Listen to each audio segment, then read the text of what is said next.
We're really excited to share with you these important hacks and tips for cruising in 2020. Whether you're new to cruising or cruised loads before, there's something for you.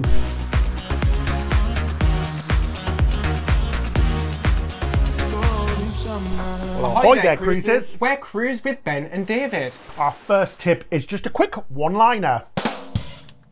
Get it? No. Oh my god, cruise liner. Oh geez, that went down like the Titanic, didn't it? Well, tip number one is that you need to buy travel insurance, and it is so important because God forbid that anything happens to you while you're on vacation. You just want to be fully covered. Make sure that your travel insurance covers cruises because some don't, so you need to look at the small print to make sure that you're going to be fully covered when you're on your cruise. You may not know it, but there is a full medical centre and hospital on board the ship that'll have most of the equipment that you'd find in any major hospital. There's even doctors and nurses. Did you know that? Yeah, so you're definitely safe in the knowledge you're going to be fully covered. Our second tip is to save you money too as well. You have to arrive the day before your cruise and stay in a hotel nearby.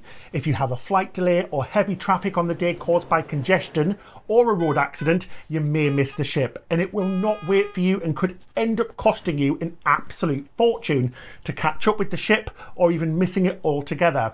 Plus, it adds an extra day to your vacation as well, and there's no rushing or stressing about on cruise day because there's nothing worse, is there? You may save, what, $100 on a hotel the night before, but you'll miss your cruise, so what's cheaper? Honestly, guys, imagine how much money you would lose, or even if you had to fly to the next port to catch up. What a waste of money. It is, isn't it? And it's the stress. Like, we've done it before and it's stressful. I guess the people this doesn't really apply to is those who live really close to the port, so say like an hour or so, because even if there is an accident, just make sure you leave early enough so that you don't miss your ship.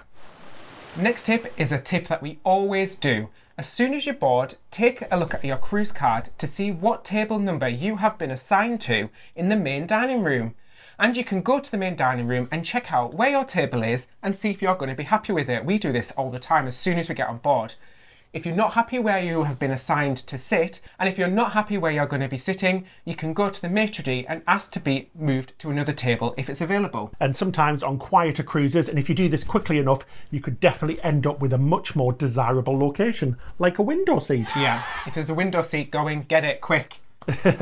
So tip number 4 is also food related. Don't just eat breakfast and lunch in the main buffet. Sometimes it can get super busy and it's really hard to find a table. Why not choose to eat in one of the main dining rooms? It's much more civilized and less stressful. There's usually also a nice big selection of food that's served right at your table and piping hot. Dining rooms are also much more fancy, and you can also grab some really good cheap deals to eat in specialty dining venues as well for a big discount. So tip number 5 is to ask the crew where the best place is to get free Wi-Fi while you're in port, because trust us guys, the crew always know. Oh my god, you always see them off the ship, don't you? This will save you on Wi-Fi packages that you can buy on board because these are really expensive. The crew will know the best quality spots around the port area. It's a good chance to share all those amazing pictures that you've been taking on your cruise and to make your friends and family super, super jealous. Come on, everybody does this, don't they? You always post photos to Instagram thinking, I'm going to make everybody jealous. If you're in port, always look for a McDonald's or a Starbucks. They're guaranteed to have free Wi-Fi. Or just look where the crew are, like we said, because they'll all be hanging around outside on the free Wi-Fi, won't they? So this brings us to tip number lucky 7. We always say it, but it can really save you a fortune. Cruise shore excursions are one of the most costly things on a cruise. These can cost you anywhere from $40 per person to $300 per person just to spend the day in port.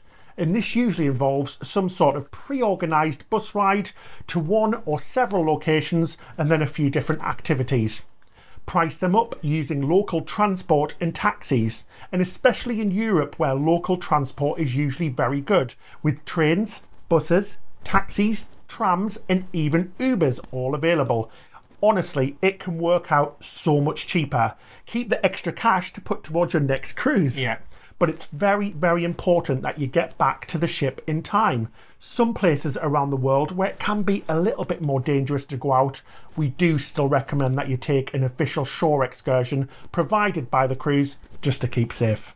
Whatever excursion you do, make sure that it's a reputable company, has good reviews, and like Ben said, You need to be back on the ship on time, because if you're late, the ship will not wait. Not just look on YouTube. There's videos of people running down videos. The port, isn't there? Yeah, they're absolutely hilarious. You do actually need to check them out because they're quite funny.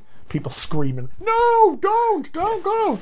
You're also going to need to take some cash with you. There are ATMs on board the ships, but these are expensive to use because they'll charge you a fee, and sometimes the exchange rate isn't that great. So take a selection of big and smaller bills for tips, so you can buy your souvenirs or your odd drink or whatever you need to import.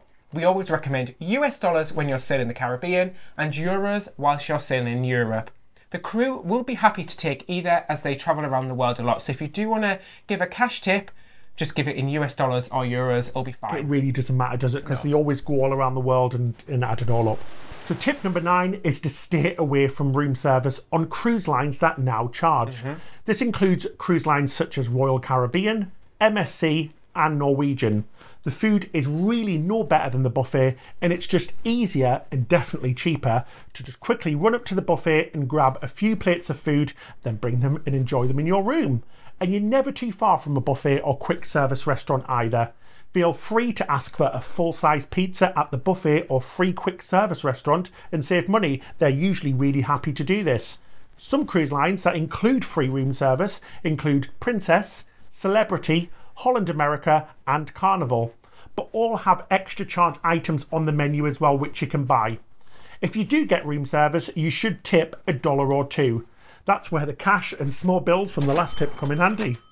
We love running up to the buffet, getting a couple of plates and taking it back to our room. It is really, really nice, isn't it? And the thing is, room service can take so long to come sometimes, so it's just so much easier just to go grab all the things you want, completely free. Then if you're still hungry, you can just quickly run up and grab some more. But people always ask us, can you take food out of the buffet? And yeah, that's absolutely fine. Yeah, absolutely fine. The only thing you really can't do is officially bring food onto the ship and off the ship. But whilst on the ship, you can eat wherever you want, even in the jacuzzi. But that's not recommended. Is that a dream? Yeah, maybe. So tip number 10 are some alternative seasickness options. So we all know about the bans and the medication. And if you want to avoid being sleepy and drowsy, why not try ginger? Real ginger is a really good option and has been used for thousands of years. You can buy ginger chews or pills on Amazon. Green foods as well, such as apples, are supposed to work too. So just grab a few from the buffet and keep them in your cabin for emergencies. Also, pick a cabin in the middle of the ship and lower down, as this is where the least amount of movement will be. Higher cabins and cabins towards the back or the front of the ship will feel the most movement, while centrally located cabins will suffer the least. You've just got to think of the cruise ship as a giant seesaw, essentially. Well, yeah, let's grab this little bad boy. Props come in handy. So ships, obviously, in the I was going to say turbulence, but we're not at sky, are we? No. In the sea with the waves are going to move like this. So anything towards the edges are going to move the most. But things in the centre of the ship, at the centre of the gravity, don't really move as much. Yeah. And the lower down you are, obviously, the closer you are to the water. So yeah, thank you, little independence of the seas. Yeah, and that's available real. on all ships now. That's not a green screen. Mm. Oh yeah, because some people think it's a green screen. Yeah, it's actually fully look like wood, not glass, but it's real. Right, let's put this on. So tip number 11 is not to bring power strips that contain surge protection. This can be very dangerous as currents on ships work very differently as they do on land. So they can do more bad than good. Some lines have now actually banned them altogether. So we just buy a cheap USB wall plug that has 2 or 3 outlets, so much smaller, and we can charge 2 or 3 things at the same time, can't we? Are raisins different on ships as well as currents? Sorry guys, how's every bad joke? I have to live with this, guys. We'll put a link in the description below of some wall chargers that you can get from Amazon. So moving on to tip number 12. We're going to give you a little quick cabin tip here, guys, a little bonus tip. Treat you. Cabins are often quite small, so remember to use the space underneath your beds for your suitcases or any bags once you've unpacked. Putting them underneath the bed keeps them out of the way and keeps your cabin tidy.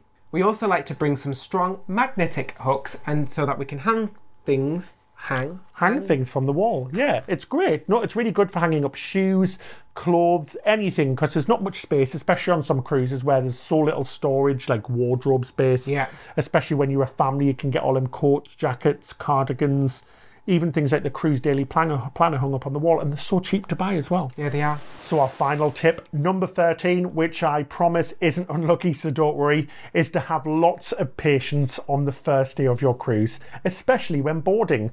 A lot of people are stressed as it's a big day and the elevators can be super busy and restaurants and buffets can be absolutely chaotic as everyone is waiting for their cabin. So it can appear that the ship is very busy because everybody's in the same place. Cabins are usually ready around 1 to 2 p.m. You'll hear a ship announcement when they are. After this, the ship really quietens down and everybody starts to relax and enjoy their vacation. So don't worry, the ship shouldn't really appear that busy ever again, should it? No, especially if you're new to cruise, if it's your first cruise, it can be quite a daunting experience. You first get on board, you're stressed, you're tired, you've been travelling all day. And you think, is this it? Is this how busy it's going to be the whole time? Literally, people are just on top of each other. It's because literally the whole ship are in 2 venues and that never happens again. Yeah, pool, buffet, essentially, isn't it? Exactly. Yeah, so don't worry about it, it will quieten down. And the real cruise vacation doesn't actually start until after the muster drill. So that's it. We hope you enjoyed our tips. We would really appreciate it if you could hit that subscribe button.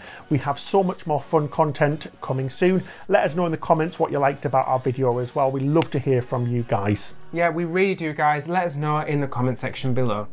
Also, you can support us on Patreon. If you'd like to support us further, there's a link in the description below. Thank you to our cruise captains this week, and cruise captain of the week is Raymond. Thank you, Raymond. Thank you. So that's it till next time. Happy cruising. Well, David, as it's the new year, should we start a new little tradition at the end of our videos where I tell a joke? All right, then. It's got to be cruise related. Guys, if you've got jokes, let us know in the comments below. So what keeps a dock floating above water? Science? Peer pressure. I don't get it. Peer pressure, as in like when somebody's trying to force you to do something, but peer, as in like a peer. Yeah, okay. Oh, jeez.